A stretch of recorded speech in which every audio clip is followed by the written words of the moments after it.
이 안에 있는 아로마들이 빠르게 증발하고 휘발하잖아요. 그래서 요거를 부으면서 빠르게 이런 스푼 같은 걸로 기포를 빡 만들어주면 그 기포 속에 이 아로마들을 다 잡아낼 수가 있는 거예요. 이런 말도 안 되는 소리를 집어치우고 제대로 좀 원리적으로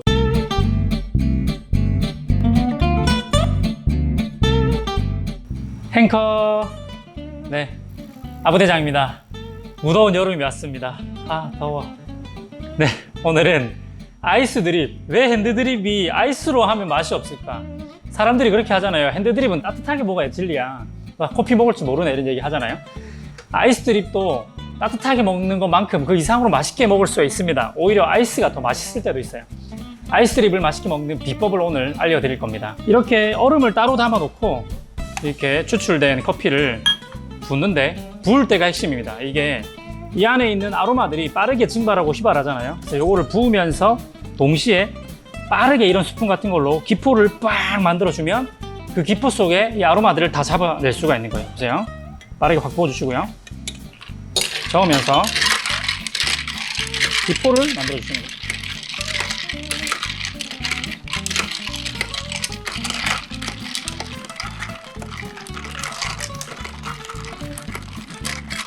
이렇게 하면 이제 아로마가 여기 갇히게 되겠죠. 그래서 예, 평소랑은 전혀 다른 이 아이스 드립, 빠르게 칠링이 되면서 이렇게 온도를 식는 그런 엄청난 아이스 드립을 할 수가. 에이 참. 응? 기분 탓인가? 이런 말도 안 되는, 제대로 좀 원리적으로 좀 배워봅시다. 좀 이게 지금 가당키나 합니까? 지금 이게 기포가, 이게 뭐 기포를 아로마로 제대로 한번 이야기를 좀 드릴게요. 좀 여러분 커피 하시다 보면 좀 뭔가 신비주의에 빠질 때가 많아요. 이렇게 진짜 사실 우리가 조금만 이성을 가지고 생각을 해보면 이게 아니라는 걸 분명히 알 수 있고, 조금만 그죠, 정신을 차리고 보면 아니라는 걸 알 수 있는데, 우리가 커피를 하다 보면 뭔가 커피의 간지, 커피의 겐지스강, 뭔가 이 매력, 맛과 향과 멋으로 마시는 이것 때문에 우리의 이 이성이 잠시 마비될 때가 있어요. 그래서 이 말도 안 되는 이야기들을 받아들일 때가 있고, 그래서 이제 TV 프로그램 같은 데 보면 정말 말도 안 되고 얼토당토 안 한 그런 정보들이 많이 떠돌아다니는데, 그걸 사람들이 그냥 보고 마치 진짜 종교단체처럼 그걸 믿는 경우가 많아서, 오늘 제가 아이스 드립을 맛있게 먹을 수 있는 진짜 좀 뭔가 원리적인 이유들을 몇 가지만 더 설명을 드릴게요. 막 거품을 이렇게 되겠습니까? 거품이 갇힐 수 있을까요? 그럴 수도 있겠지만 그걸로 인해서 맛의 차이를 느낄 수 있는 거 얼마나 느낄 수 있을까요? 좀 이해할 수가 없어요. 로스팅도 그런 얘기 많죠. 로스팅을 하면 댐퍼를 닫아가지고, 우리나라 사람들만 그렇게 해요. 댐퍼를 닫아서 향을 잡아둔다. 어떻게 잡아요? 그 향을, 날아가는 향을. 대체 원두 속에 어떻게 가둘 수가 있는 거죠? 조그만 이상을 가지고 생각해 보면 아니라는 걸 알 수가 있고요. 이런 것도 있어요. 스테이크 같은 경우에 우리 이런 생각 있잖아요.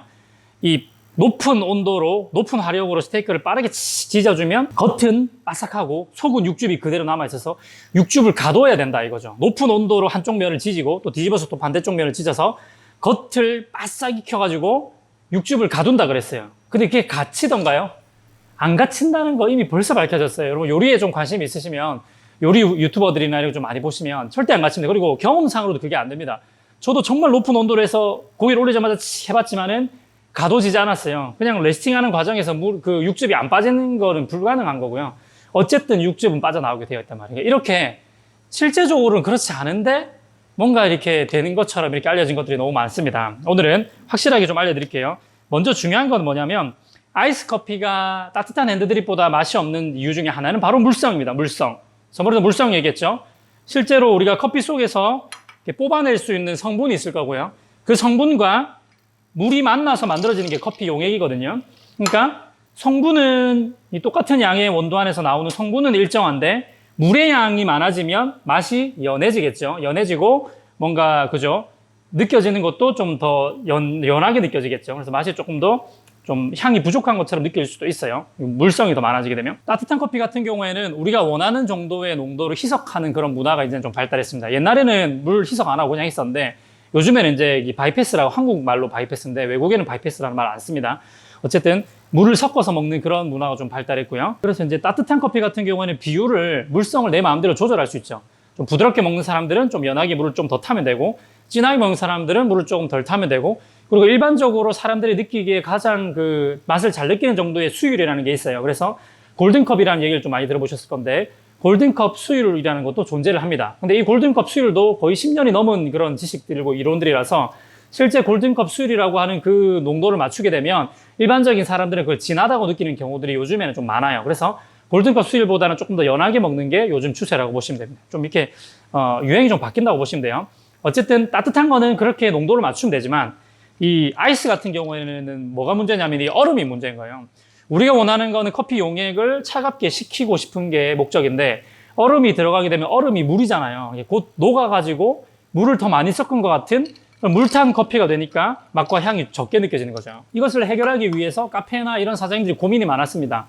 얼음은 얼음인데 물로 만든 얼음이 아니라 그 쇠로 만든 스테인리스 얼음 보신 적 있을 거예요. 쇠로 만든 각얼음처럼 생겼는데 스테인리스입니다. 그거를 냉동실에 얼려놨다가 꺼내면 거의 식지도 않고 넣어가지고 이렇게 넣으면 스테인이니까 맛에 영향도 별로 안 주면서 아이스 커피를 먹을 수 있는 그런 게 개발됐었는데 이거를 했더니 카페에서 이걸 적용했더니 가격은 너무 비싸고 손님들은 그거 계속 호주머니 한 개씩 집어넣어가지고 훔쳐가고 이래가지고 또 상업적으로도 쓸 수가 없게 되는 이런 현상들이 일어나서 되게 고민이 많았는데 그래서 사실상 저희가 조금 커피 좀 하는 사람들의 입장에서는 제빙기를 좀 신경 쓰지 않을 수 없게 되죠. 호시땡키라고 유명한 제빙기가 있습니다. 이 호시땡키 같은 경우에는 각얼음을 만들어내는데 얼음을 만드는 방식이 좀 다릅니다. 어떻게 다른지 여러분이 알 필요가 없어요. 여러분이 제빙기 만드는 사람들이 아니기 때문에. 어쨌든 이 호시땡키에서 나온 얼음은 정말로 얼음이 잘 안 녹습니다. 일반적인 제빙기에서 나온 얼음보다도 더 안 녹아요.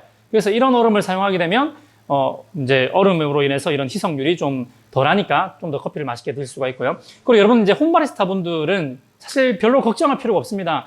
냉동실 온도를 낮추려고 하면 25도 이상 더 많이 낮출 수가 있는데 이 온도를 낮춰놓은 상태에서 이 얼음을 얼리게 되면 완전 돌얼음이라고 그러죠. 완전 땅땅합니다. 깡깡 얼어요. 돌얼음이 되는데 이런 돌얼음은 제빙기에서 나오는 일반적으로 제빙기에서 나오는 얼음은 이 녹아가고 있는 얼음이거든요. 근데 가정에서 만들어 놓은 냉동실에서 꺼낸 얼음은 완전 돌얼음이기 때문에 거의 호시땡키와 맞먹는 그런 얼음의 그런 강도와 이런 걸 볼 수가 있어요. 그래서 가정 홈바리스타들은 적은 양이기 때문에 얼음을 얼려서 쓰시는 게 가장 좋습니다. 베스트예요. 그래서 카페에서 먹는 핸드드립 아이스보다도 집에서 만들어 먹는 핸드드립 아이스가 더 맛있을 수밖에 없는 거예요. 얼음이 더 단단하고 잘 안 녹으니까 물리적 비율이 더 낮으니까. 그래서 이 비율에서 실패하는 확률이 적은 겁니다. 실패 확률이 적은 거. 자, 그리고 두 번째는 뭐냐면 얼음이 녹는 거를 미리 애초에 계산을 해서 좀 더 진하게 커피를 만들어 놓고 얼음이 녹을 걸 계산해서 얼음이 녹았을 때 나오는 물의 양과 실제 커피의 양과 이렇게 합쳐졌을 때 양이 적당한 농도가 나올 수 있게끔 계산을 하는 그런 좀 잔머리를 쓰면 좀 더 나을 수도 있겠지만은 그걸로도 해결이 안 되는 거는 뭐냐면 처음에 딱 완성되자마자 먹었을 때는 우리가 원했던 맛이지만 시간이 가면 갈수록 얼음은 계속 녹아가기 때문에 이게 좀 문제가 될 수도 있겠죠. 어쨌든 중요한 건 뭐냐면 제가 여러분들에게 오늘 좀 알려드리고 싶었던 거는 얼음이 서버에 차 있는 상태로 핸드드립을 하는 게 좋을지 핸드드립을 다 해놓고 나서 얼음에다가 집어넣는 게 좋을지 이런 거죠. 아니면 추출된 그 커피에다가 얼음을 집어넣는 게 좋을지 이런 거에 대한 고민이 있는데 그냥 여러분 조금만 생각해 보세요. 얼음이 최대한 안 녹게 할 수 있는 방법이 뭘까? 얼음을 서버에 담아놓고 추출을 하게 되면 얼음이 추출하는 동안에도 계속 녹을 겁니다. 그죠? 계속 녹을 겁니다. 물론 이것도 자기가 이제 얼음이 녹는 거를 어느 정도 계산을 잘하는 사람들은 맛있게 할 수가 있습니다. 근데 일반적으로 이러한 데이터가 없는 홈바리스타 분들이나 초중급자 바리스타들은 사실 이 얼음이 녹는 비율을 맞추기가 굉장히 어렵습니다. 물론 얼음 종류에 따라도 달라요. 제빙기 얼음하고 돌 얼음하고 호시땡키 얼음하고 이게 종류가 좀 다르기 때문에 녹는 거를 계산을 얼추 할 수만 있으면 사실 얼음을 넣고 해도 되지만 제가 추천드리는 거는 그게 아니라는 겁니다. 실패율이 높아지는 건 좋은 레시피가 아니에요. 좋은 레시피는 얼음 따로 추출 딱 끝나고 나서 아까 보신 것처럼 얼음 위에다가 빠르게 확 부으면서 빠르게 식혀주는 건데 이거는 이제 칵테일 기술에 포함이 되는데 제가 요거를 보여드릴게요. 잠시만요. 자, 칵테일에서 이제 칠링 기술이라고 하는데 요런 이제 이게 스터라 그러죠. 그 바스푼 이렇게 꽈배기 형태로 되어 있어야지만 이게 손을 걸었을 때 뱅글뱅글 잘 돌아갑니다. 그래서 이걸 사용해서 실제적으로는 어떤 거냐면 이 스푼의 뒷면이 여기 이 잔의 벽면을 타고 이렇게 도는 겁니다. 이렇게 돌면서 얼음을 최소한으로 건드리면서 얼음은 최대한 안 녹으면서 이제 얼음이 이동하면서 이게 온도만 좀 빠르게 떨어뜨릴 수 있는 그런 기술, 그리고 얼음이 녹는 정도를 계산하는 기술이거든요. 요걸 잘해야지 칵테일도 잘할 수가 있고, 이 바리스타 같은 경우에도 최대한 얼음을 안 녹이면서 원하는 만큼의 온도까지만 딱 떨어뜨리면 되는 거예요. 이미 다 온도가 내가 원할 만큼 시원해졌는데도 이렇게 괜찮아? 이걸 계속 이렇게 저으면 이제 이렇게 과도하게 얼음이 녹아가지고 원하는 정도 이상의 얼음이 녹아서 레시피가 변할 수가 있는 거죠. 그래서 이렇게 얼음이 담겨있는 잔에 딱 집어넣어주고 커피를 넣은 다음에, 지금 아까 제가 너무 많이 먹어서 얼마 없지만 이렇게 스푼을 넣어서 이렇게 돌리는 겁니다. 손가락 보이시나요? 요게 바텐더 기술인데요. 저도 잘 하지는 못하지만 요거죠. 끼릭끼릭 해서 얼음을 최대한 안 녹으면서 내가 이 바퀴 회전수로, 한 바퀴 두 바퀴 세 바퀴 회전수로 어느 정도 녹았겠다라는 거를 계산해서 항상 일정한 정도의 얼음을 녹을 수 있도록 만들고 도우죠. 이렇게 할 수가 있는 거죠. 자, 그리고 요거는 이제 간단하게 어디 커피 용품 같은 데 파는 데 가보면 간단하게 한 3, 4천 원 이렇게 하면 살 수가 있고요. 요거는 이제 하수, 중수, 하수들이 쓰는 거고, 고수들이 쓰는 아이템이 있습니다. 간지 폭발. 나 이거 겁나 좋아. 겁나 멋있지 않습니까? 40cm 이상의 길이를 선보이는 바스푼이고, 이 꽈배기가 더 촘촘촘해서 이 착시 현상을 일으켜요. 자, 요거를 사용하면 뭔가 커피를 더 잘하는 것 같은 간지가 있습니다. 여기다 키도 이렇게 있는 것보다는 185 이상 커서 아래로 깔아보면서 이 바스푼을 집어넣고 끼릭끼릭 하면 요 윗부분이 이렇게 끼릭끼릭 돌면서 간지를 표현해주고, 딱 원할 만큼 덩어나면 바닥에다 한번 탁 털어주고 도우죠.